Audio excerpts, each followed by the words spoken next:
Welcome everybody. Welcome to this virtual town hall on voting for a resilient and sustainable economy.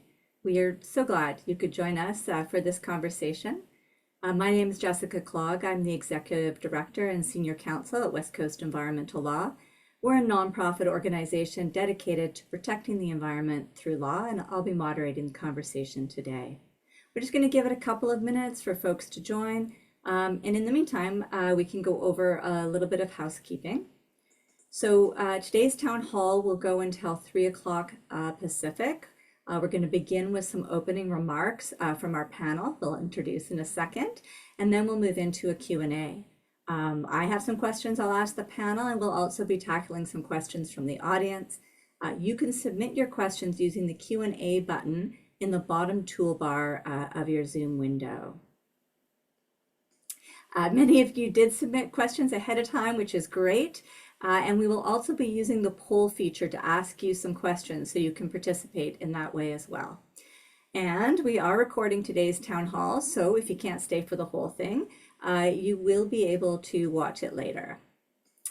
As we're waiting for everyone to come on and to join, our Communications Director, Alexis Stoimanov, is going to share some election resources with you. We have put together our Election 2025 Toolkit to help voters like you understand parties' positions on the environment and climate change and how you can use your vote to drive greater ambition. Right now we have a pledge people can take to vote for a resilient, sustainable, and fair Canada. And we also have 10 questions you can ask your candidates about their party's positions on climate and the environment. Keep your eye out for other resources we'll be adding throughout the election, including material about recent efforts to walk back environmental protections and what that means for Canada. And watch for it for tomorrow, a survey including parties' answers to a survey sent out by West Coast and other environmental organizations that will be published in the wee hours tomorrow. And you can find all of those election resources on our toolkit page that you see there in the chat.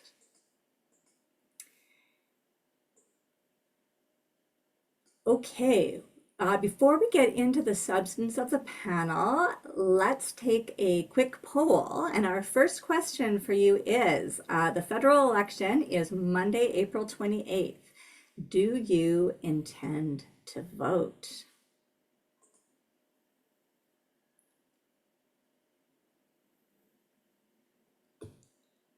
Just give you another couple of seconds with that one. Okay, so while folks are taking the poll, let's get started. For those of you who are just joining, my name is Jessica Clogg. I'm the Executive Director and Senior Counsel at West Coast Environmental Law. And welcome to our election town hall on voting for a resilient and sustainable economy. I am joining you all this afternoon from the ancestral territories of the Tsleil-Waututh, Musqueam, and Squamish nations, and I'm joined by our esteemed panel of experts, Anna Johnston, a staff lawyer with the West Coast Environmental Law Association, Catherine Harrison, Professor of Political Science and McLean Family Chair in Canadian Studies at the University of British Columbia, and William Scott, Assistant Professor at the Simon Fraser University School of Public Policy. Thank you so much for being here today to talk about this important election. So I'd like to start with an opening question for you all. And the question is, what does a sustainable and resilient economy mean to you? William, why don't we start with you first, then Catherine, and then Anna. Right, thanks, and thank you for having me. A sustainable and resilient economy, in my view, is one that not only helps reduce emissions and other forms of pollution, protect the environment, but it's also one that's fair and inclusive and creates good jobs for people. And I think increasingly recognizing that we need an economy that can withstand shocks, whether these are climate and disaster-related shocks, whether they are trade and economic shocks, or pandemics like we've seen recently. while creating long-term opportunities for people and communities.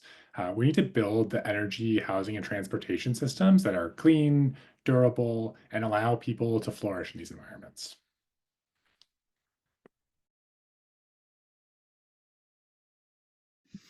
Am I up next? I agree with everything Will said. So I'll just add a couple of things. Um, I also focus on climate. And so for me, sustainable means getting to net zero. We have to transition away from fossil fuels to renewable energy because until we get to net zero, the planet is going to keep getting warmer.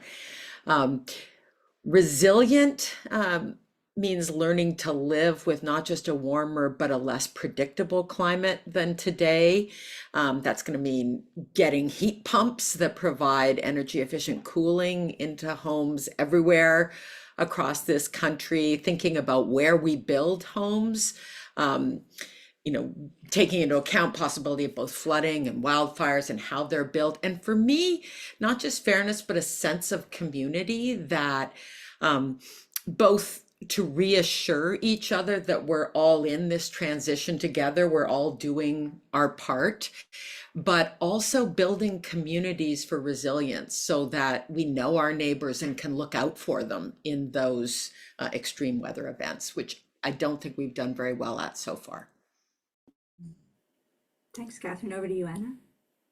Yeah, thanks. And thanks everyone for being here. Agree with what Will and Catherine said.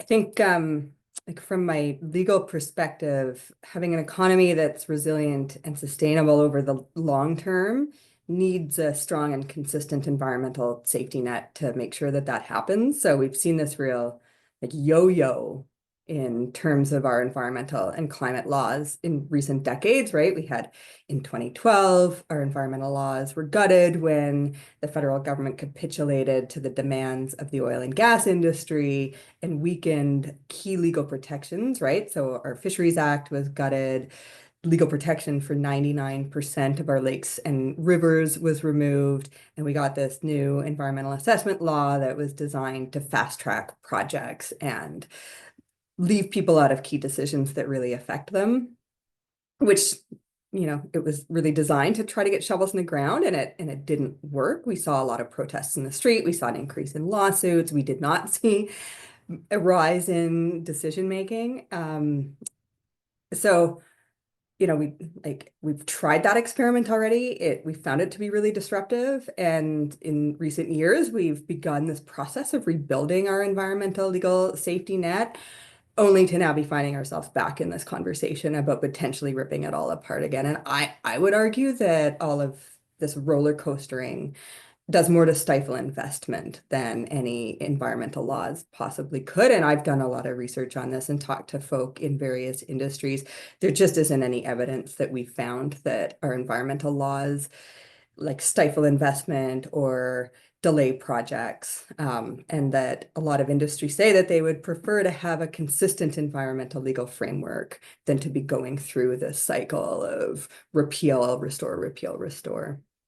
So what we do know is that future-proofing our economy means having laws that do things like, set paths for where we need to be and set the framework for how we get there, right? Our Canadian Net Zero Emissions Accountability Act that sets targets and paths provides a lot of clarity for us. So, I think also we need to have strong environmental impact assessment to make sure that the project proposals that we're considering actually align with where we want to be in the future and don't leave Canadians on the hook for cleaning up after disasters.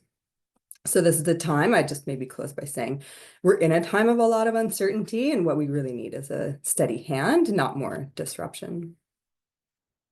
Thank you all. Why don't we take just a quick look about where you were at? Really happy to see that a lot of you intend to vote. And for those of you who are unsure, perhaps by the end of our time here together, we'll have encouraged you to do so. Alexis is going to share some Elections Canada resources. I'm sure most of you do, but just for some backup information about how to vote, whether it's in person through advanced voting or by mail-in ballot. So while we're doing that, Anna, back to you. We are seeing some politicians and some industries in this election use threats to our sovereignty, tariffs, affordability concerns as reasons to dismantle our environmental safety net in the name of fast tracking projects. What are some of the environmental laws that are at risk in this election, and what are the parties proposing? Yeah, I mean, we don't, at least as of right before this webinar, have party platforms yet. I expect they'll be coming this week since we have the leaders' debates, but we know from statements that leaders have been making where parties are. I would say there's a lot at stake for our climate laws in particular, right? We've already seen, as folks probably recall, the consumer carbon tax was scrapped recently. Lots of other climate laws and policies and environmental laws are also in the crosshairs in this political discourse. So there's the industrial carbon levy under the same law that the consumer carbon tax existed or exists, that has had various conversations around it, and economists generally agree is one of the most economically efficient ways for Canada to reduce its emissions. So that's really at stake. There's the proposed oil and gas emissions cap that didn't have a chance to get passed before the election was called, and that's really being called into question in this election. Lots of other climate policies like the clean electricity regulations and the clean fuel regulations. And then another one that gets lots and lots of negative attention, I think quite unfairly, is the Impact Assessment Act, with calls coming out from some parties about eliminating it entirely, and then other parties saying that they'll exempt projects and fast track approvals, which could and run up against like constitutional obligations to Indigenous peoples and really just increase the risk of lawsuits, which of course we know is more expensive and time consuming.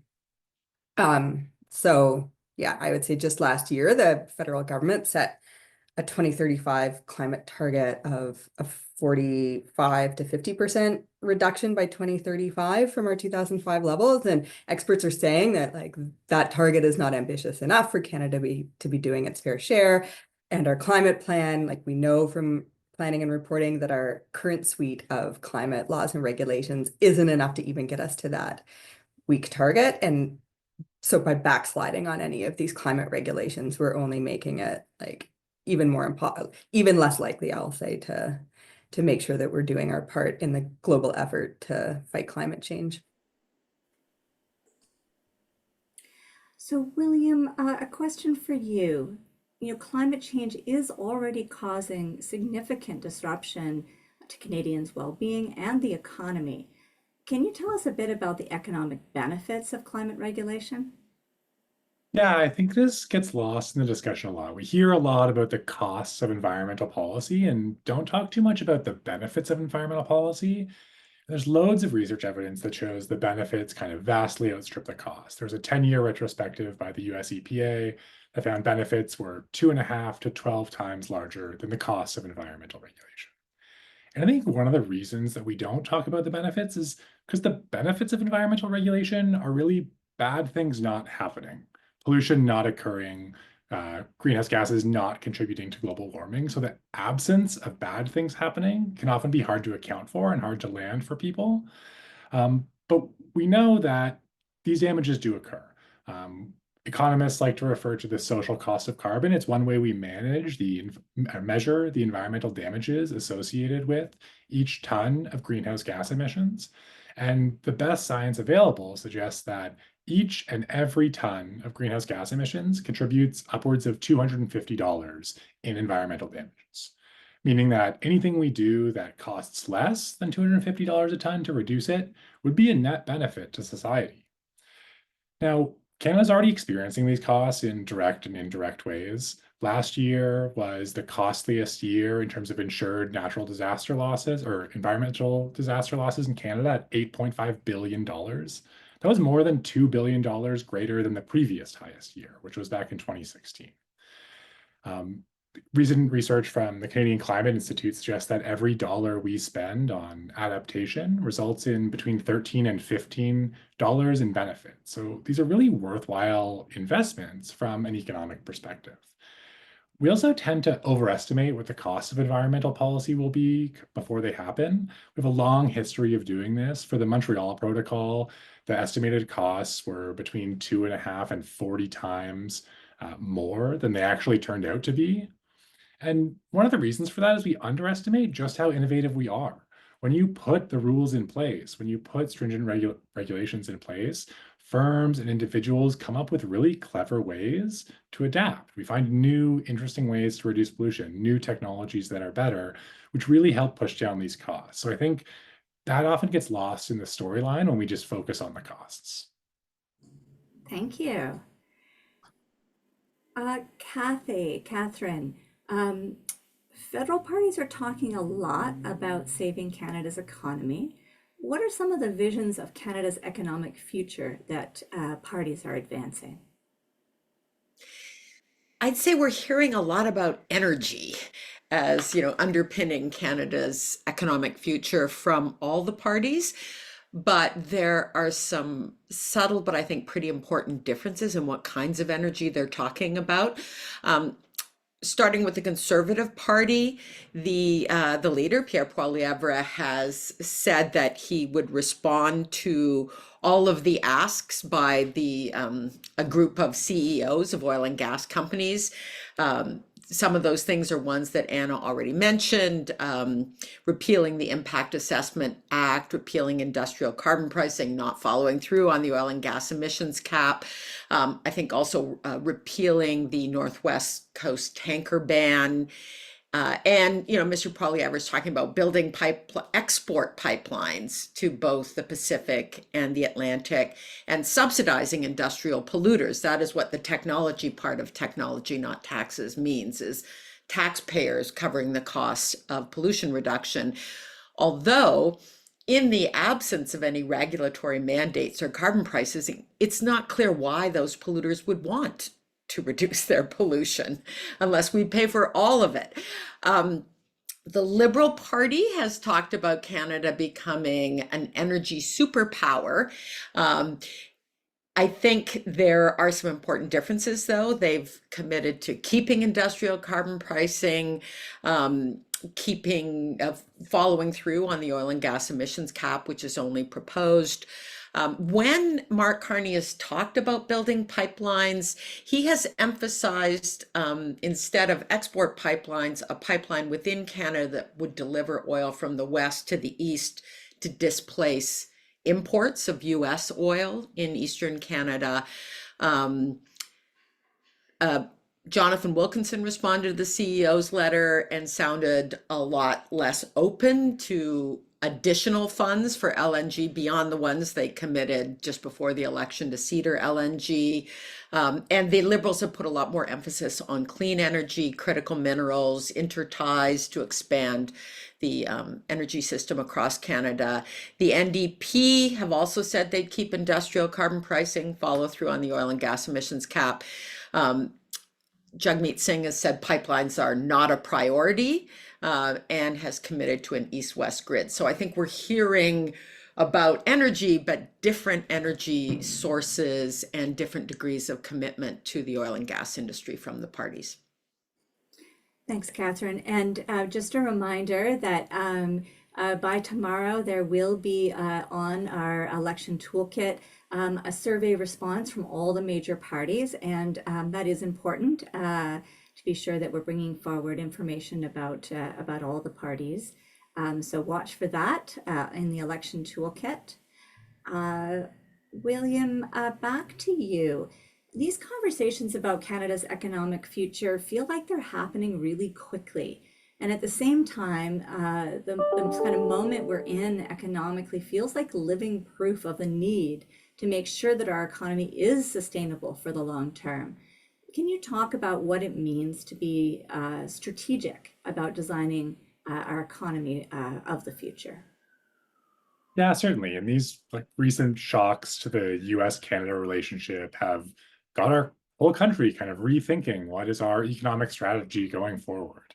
And lots of folks are going to pop up with their own solutions of things they want to put forward, different directions they want to take the country. And I think it's really important here to realize that these types of changes can't occur overnight. Changing our trading partners, changing our supply chains, these things have developed over years and decades. So they don't change in an instant. But the stakes are high, and the risks of short-term thinking here might be even higher. It's really important to think strategically about where we want Canada's economy to go, and to lean on the kind of age-old Canadian expression. It's important here to skate where the puck is going, right? Where do we expect the economy to be in the next decade, 15, 20 years, and start building for that type of environment. And our relationship is so closely intertwined with the US. It's really, it can be hard to kind of pull ourselves away from looking south of the border and looking at what's going on there as a indicator of broader trends. But if we zoom out and look a little bit more globally, I think things look a bit different. The International Energy Agency, in their projections last year, suggested that demand for oil is going to peak before 2030 and start to decline. In China, last year has raced ahead in terms of EV production. Now, over 40% of EV sales in China, 40% of vehicle sales in China were EVs. That's a huge market moving very quickly. We see Europe moving ahead with carbon border adjustments. So starting next year, if Canada wants to export our steel, aluminum, fertilizer, cement to the European Union, they're going to put a carbon price on it if we don't, and they'll keep the revenue. And so it's important in thinking about our policy instruments, how much of that control we want to cede for the kind of countries we're turning to as our new trading partners. More than 90% of the global economy is in countries that have committed to net zero. So thinking about who our trading partners are going to be and what types of industries we want to develop is going to be really critical. And being strategic, investing strategically in the types of sectors we expect to be successful in that environment is going to be a really important part of this kind of reflection on our economic relationships. All right, you heard it. You heard it here, folks. Follow the puck, and the puck is on its way to a more resilient, sustainable, and climate-friendly future. And thanks for that, William. I really appreciate that perspective. Anna, some of the discourse in this election seems to suggest that environmental laws and a strong economy are at odds with each other. Is that true? How have environmental laws affected Canadians and the economy in Canada, in your view?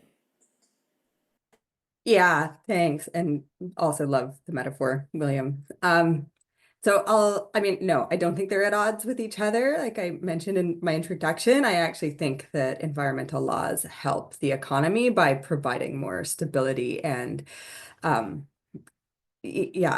security.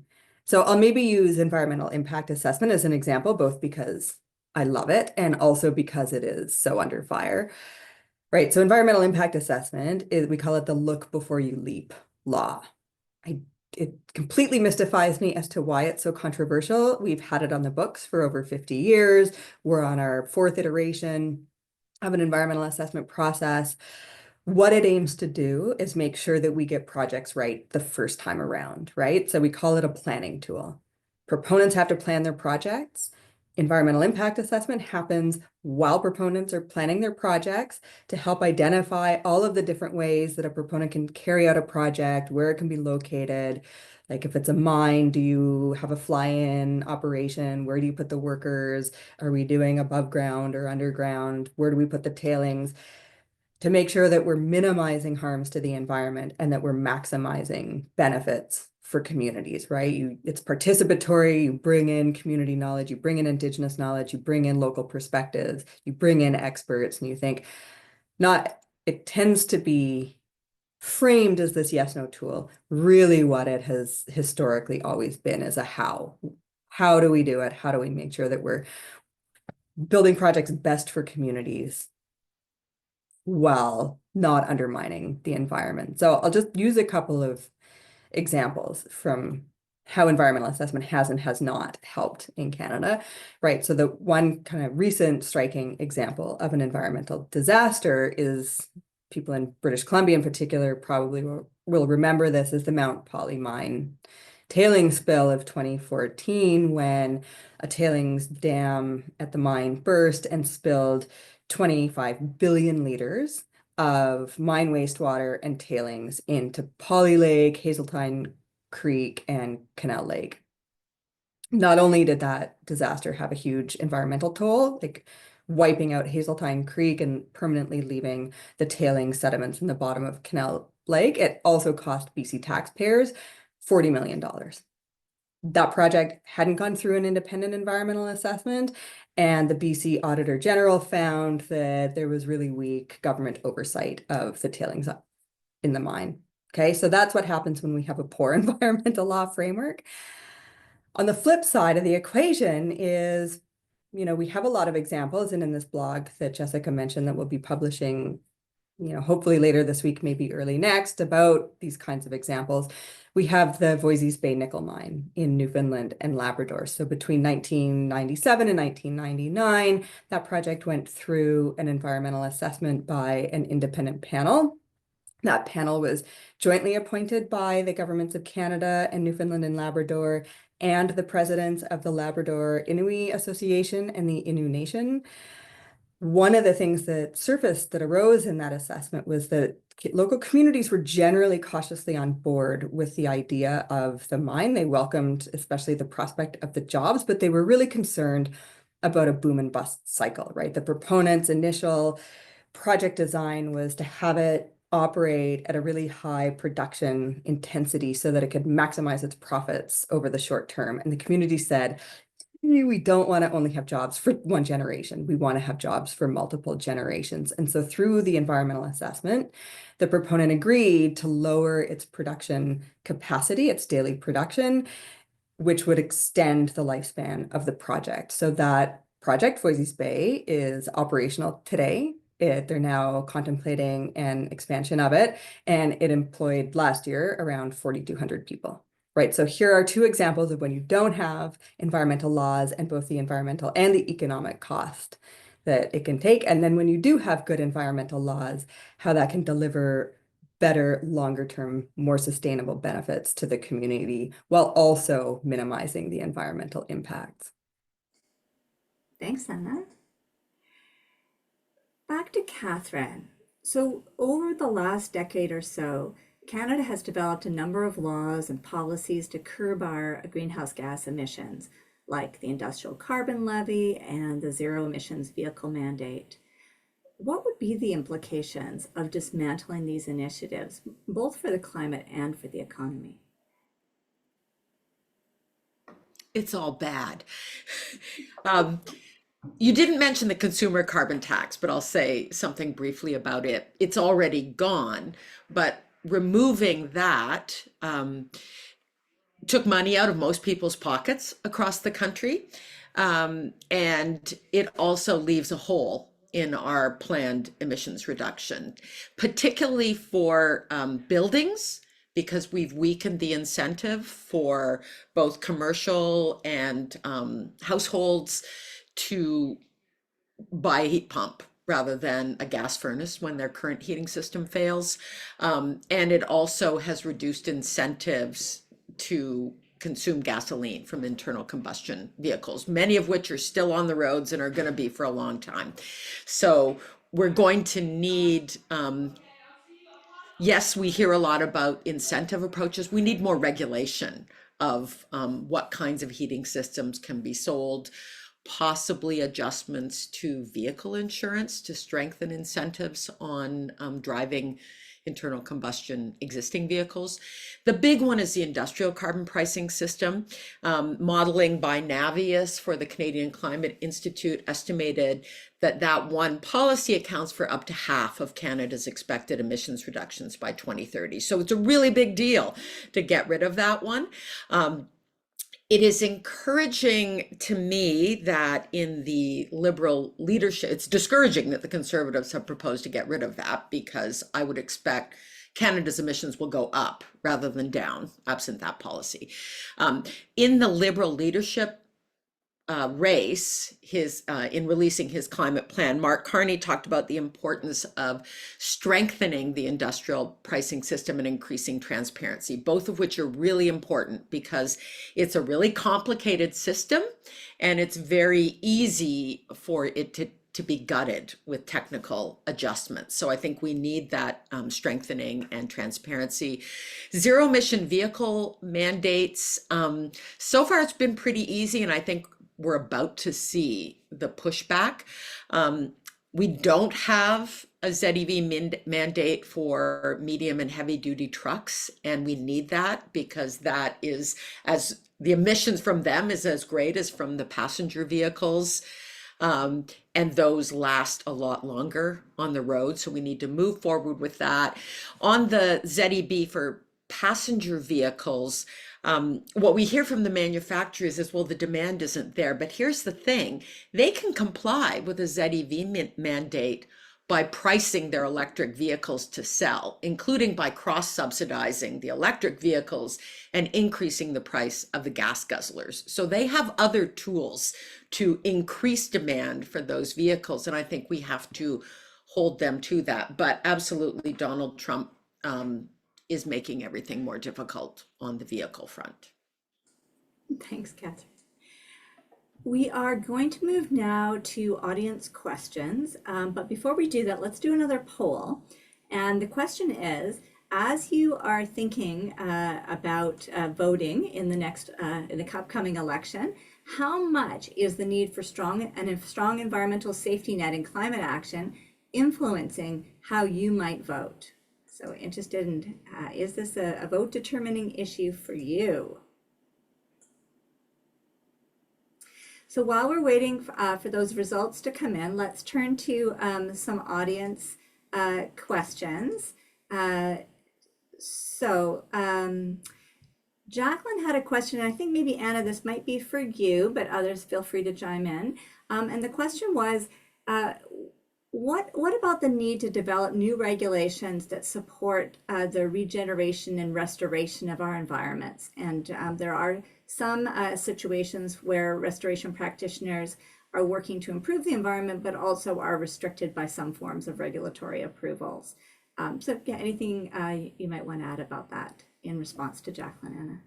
Yeah, it's a great question. One of the unfortunately, one of the laws that died on the order paper, which is such a weird term, but when the election was called, was Bill C-73, the Nature Accountability Act. And we had been working on that a fair bit. And we're really hopeful that if it passed, it would help make sure that Canada meets its commitments under the Global Biodiversity Framework, the agreement that Canada helped negotiate in Montreal a couple of years ago, and that sets out for overarching global targets for nature, and then a number of specific targets related to nature protection and benefit sharing. And so, you know, I see that law as really important to making sure that Canada comes up in particular with credible nature plans. So we have a Canadian Net Zero Emissions Accountability Act that requires emissions reduction target setting and credible planning for how to meet those targets and honest reporting.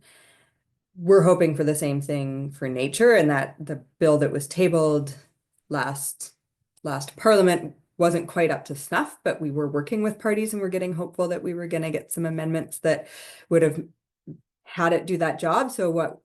And we haven't seen any commitments to it. I haven't seen any commitments to it out of the parties, but you know, we know that like we haven't seen platforms yet. And even when platforms are out, we might see announcements throughout the election period. So like I see that as a really important nature law that could allow for, you know, particular target setting and then plans, which could include, you know, helping make sure that there aren't those unnecessary restrictions on restoration.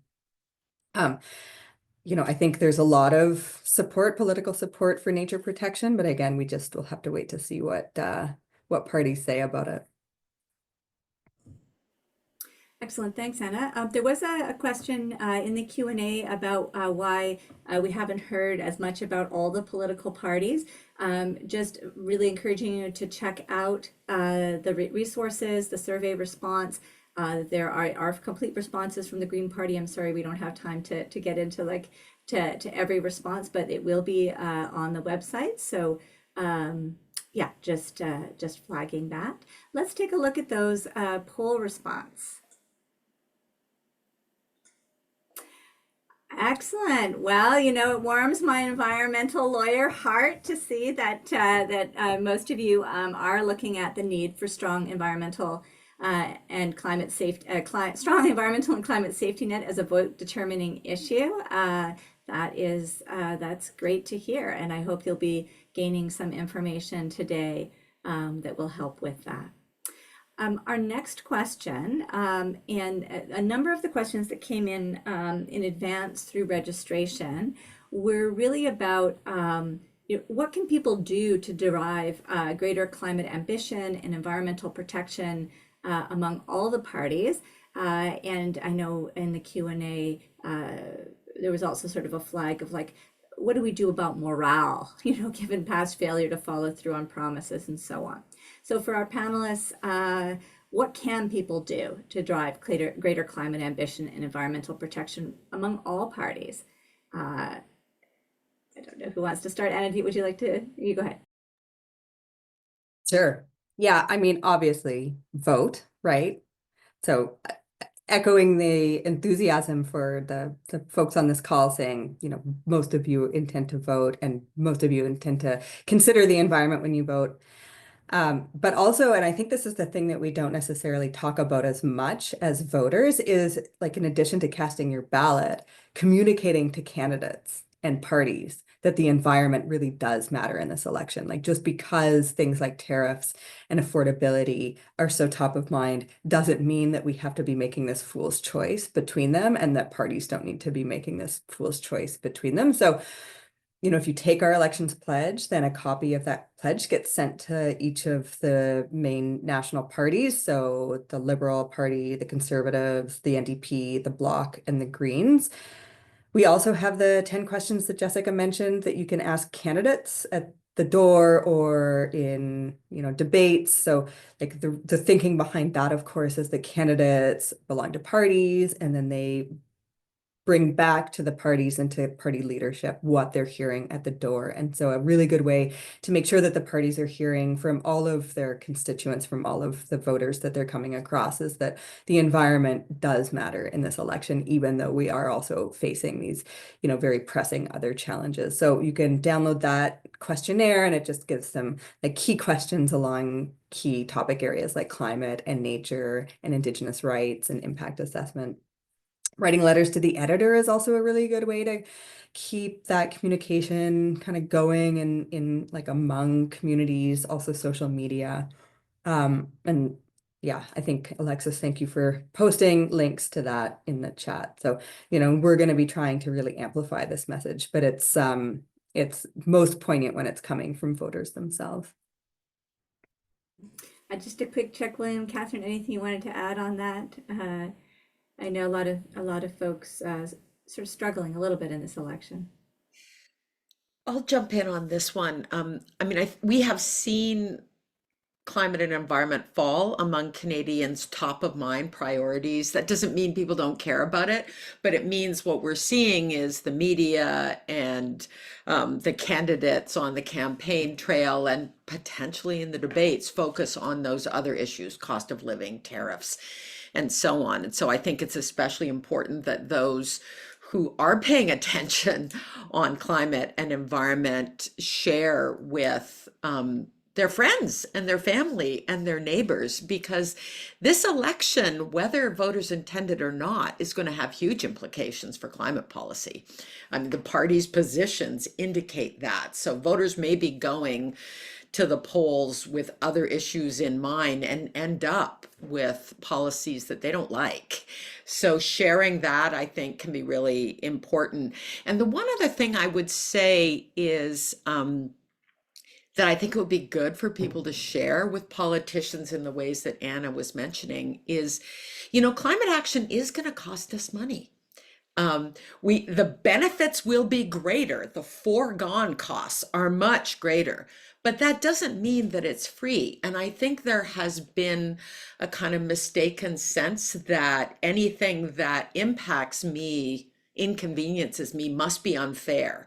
And surely someone else must be to blame. But I think we as citizens need to indicate that we are willing to accept changes to our lives, that we are willing to undertake really very modest costs in order to deliver a secure future for our children and our grandchildren. And I think the politicians are afraid that we are not. And it's not without good reasons. So besides saying, hit the big polluters, I think it would be fantastic if climate voters indicated, you know what, I'm willing to accept some changes in my life as well. Thank you. Anything to add, William, or should we keep going?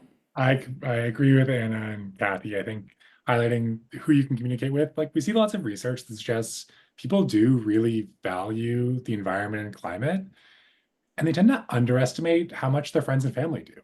And the more we can elevate that, bring that into the discussion, and recognize that this is a collective value for lots of people, can help kind of bring it up the political agenda, and make sure that those protections and policies are in place. Yeah. Now, we are still waiting for party platforms, or for some of the party platforms. But Catherine, based on what we know now, what is your understanding of what is on offer in this election from different perspectives when it comes to climate? I think the biggest policies are all potentially on the chopping block in this election. Industrial carbon pricing, proposed oil and gas emissions cap. We haven't the Conservatives will get rid of, the Liberals, the NDP, the Greens would keep.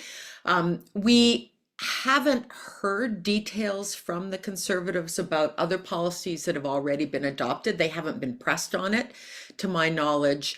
But certainly in the past, Monsieur Poilievre has been very critical of the clean fuel standard. He's called it the second carbon tax, the clean electricity regulation, which is a bit of a sleeper, but super important policy, because if we're going to decarbonize our economy, we need to double or triple our clean electricity generation capacity, and all of that additional capacity needs to be zero emissions.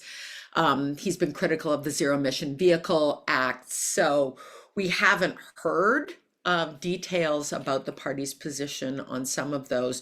What I'm really struck by is the difference between the commitments to net zero as a goal, because the Conservatives have decried what their leader has called a radical net zero agenda.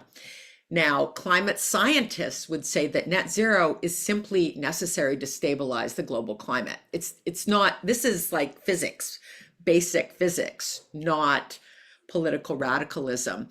And so that's a very troubling statement for me, because it is basically fundamentally rejecting the goal of stabilizing the climate, which requires that we stop adding additional greenhouse gas emissions to the atmosphere.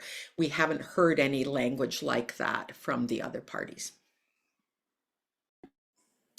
Thank you. And in the chat, there's some resources being posted. And again, a reminder that the survey of all parties will be available tomorrow. Anna, in the registration questions that we received, there were a number asking if there is an alternative to deregulation that will help us ensure that green energy, transportation, and those other projects we need to transition to a net zero economy get built within the timelines we need while still protecting our lands and waters. Can we reduce red tape while still doing rigorous environmental assessments and safeguarding Canadians? Yes. Yes, we can. We know we have other tools available. And one of the things that, we talk about in the environmental impact assessment world, that is a really, two really underutilized tools in Canada are regional and strategic assessments. So one of the least efficient ways to go about project level assessment is to do individual, to only be looking at project by project by project by project. We still need to do that because different projects are going to have different implications depending on the design and where they're built. But if we began by doing like a regional assessment of a watershed, identifying current cumulative effects, predicted future activities, figuring out like what is a shared vision for this region, then we really lift the burden from the project level impact assessment when we get there. And we can also, that's one tool, regional assessments, really especially helps with cumulative effects. We know from 50 years of experience that project level assessment just doesn't do a good job of cumulative effects assessment because it's like so focused on that one project. Another really important tool that is totally underutilized in Canada is strategic assessment. So what strategic assessment does is look at types of projects, but in clusters. So you might, for example, be looking at a particular sort of type of critical mineral mining projects within a region and looking at, what are key issues that we should be focusing on in impact assessment? What are some standard mitigation measures? So again, we're not exempting projects from impact assessment, but we're doing a lot of the kind of having the strategic conversations above the project level. So we don't need to be getting into these arguments when we get, and we don't need to be, having the same conversations over and over again. So I think if we put more emphasis on those tools, like what we see around the world is then when we get to project level assessment, we can actually have rigorous environmental assessments with like a much more streamlined process. Another thing that comes up kind of in the internal discourse all the time is that I think what people don't realize is that one of the biggest causes of delay in impact assessment is not the assessment itself.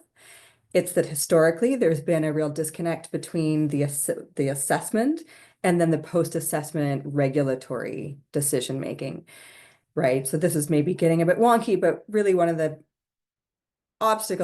delays was caused by the fact that regulatory approval decision makers weren't participating in assessments. And so proponents would go through an assessment and then they'd have to give all of that same information again when they'd have to get their Fisheries Act authorization or their explosives permits or whatever it was. So what the Impact Assessment Act actually does is it requires those regulatory approval decision makers to participate in the assessment. So proponents don't have to duplicate that information. They kind of move more in a more streamlined fashion from the assessment into permitting. So like it wasn't actually assessments that historically were the major cause of delay. It was the lack of coordination between all the different bodies. And so really just tightening up that coordination. And we're seeing a lot of improvements around that in recent years.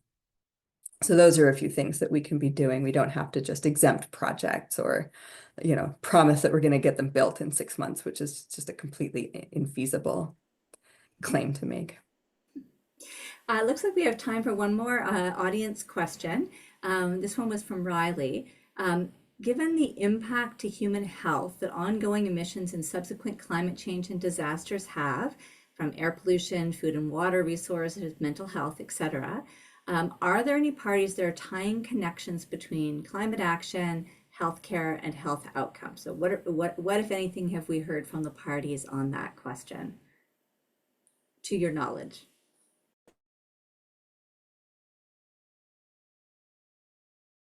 Uh-oh. I hope that radio silence is not also indicative. I don't think we've heard that yet. Yeah. We haven't seen the platforms. And that reflects a change that's happened in elections. Back in the 90s, the parties would all release this, book length thing at the beginning of the election and they'll go campaign on it. Now they make announcements day after day and then they release a full platform, which may have additional details. So we may see that in the next few days. In the BC election, there was attention to that from both the NDP and the Greens, focusing on things like heat pumps, especially from the Greens. So we'll see what is in there. One of the complications in our federal system is that a lot of those aspects are going to be provincial rather than federal. Yeah, I think that's well put. And I also think this is, although we haven't seen this very much in the current election, this is certainly an area of research that's rapidly developing and is a really compelling argument for taking environmental and climate action. We see that a lot of the cost of environmental policy would be the benefits just the human health benefits often exceed the cost before we even start counting the environmental benefits. And so this is a really promising avenue. We have seen some medical communities start to speak out. There's doctors' associations that have come out and started advocating for more climate action because we do see these impacts. We see them both in taking action against pollution as well as the kind of compounding risks we face with wildfire smoke exposure here in BC, which has major health impacts. And so recognizing that these things are really connected, I think is an important area for policy moving forward, even if we aren't seeing it in platforms right now. And all the more reason to communicate with your candidates and parties about the issues that are important to you. Well, as we're coming almost to the close of our town hall, I do have one final question for the panelists. But first, we're going to check in with one final polling question. And the question is, are you feeling you've got the knowledge you need the knowledge you need about parties' positions to vote for the environment in this election?